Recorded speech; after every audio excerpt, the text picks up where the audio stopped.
Hello everyone, welcome back to the channel. Want to turn video moments into photos using CapCut?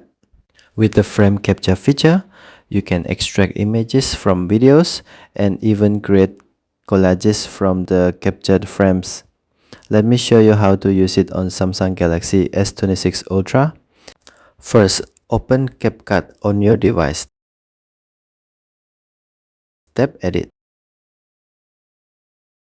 Next, go to Photo Tools. Scroll down and tap Frame Capture. Now choose the video you want to use. After selecting your video, tap Next. CapCut will now open the frame capture editor.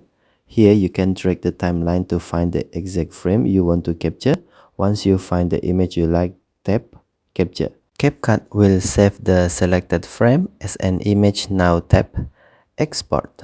After exporting, you will see options like Done or Create Collage. In this example, select Create Collage. Next, choose the collage layout you want to use. Once everything looks good, tap Export again to save the final collage to your device. And that's how to capture frames from videos in CapCut on Samsung Galaxy S26 Ultra.